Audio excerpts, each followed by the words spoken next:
જય શ્રી કૃષ્ણ। એકાદશી કથા 5 મિનિટની પ્રેરણાદાયક વાર્તા। શીર્ષક ગરીબ ભક્ત અને એકાદશીનું ચમત્કાર। એક ગામમાં ગોપાલ નામનો એક ગરીબ પરંતુ ભગવાન વિષ્ણુનો પરમ ભક્ત રહેતો હતો। તે દર મહિને આવતી એકાદશીનું વ્રત ખૂબ જ શ્રદ્ધાથી કરતો।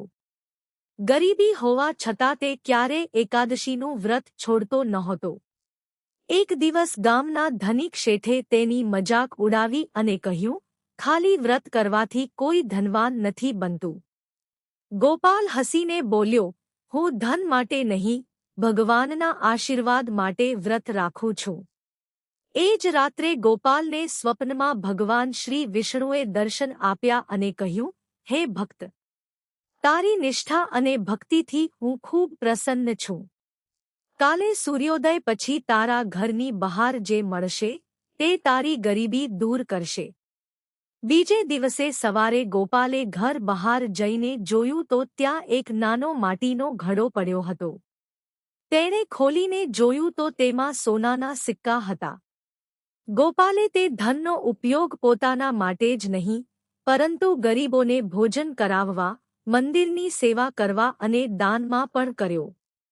આ જોઈને ગામના શેઠને પોતાની ભૂલનો અહેસાસ થયો।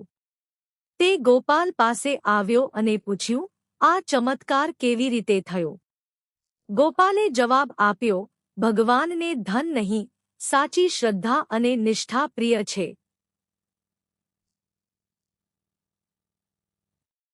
એકાદશીનું વ્રત માત્ર ભૂખ્યા રહેવાનું નથી, પરંતુ મન, વાણી અને કર્મથી પણ પવિત્ર રહેવાનું છે।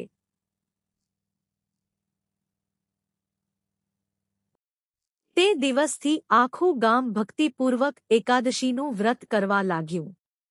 કથાનો સાર: સાચી શ્રદ્ધા, નિષ્ઠા અને ભગવાન વિષ્ણુ પ્રત્યેની ભક્તિથી જીવનમાં સુખ, શાંતિ અને સમૃદ્ધિ પ્રાપ્ત થાય છે। એકાદશીનું વ્રત માત્ર ઉપવાસ નહીં, પરંતુ આત્મશુદ્ધિ અને ભગવાન સાથે જોડાવાનો પવિત્ર અવસર છે। બોલો શ્રી હરિ વિષ્ણુ ભગવાનની જય।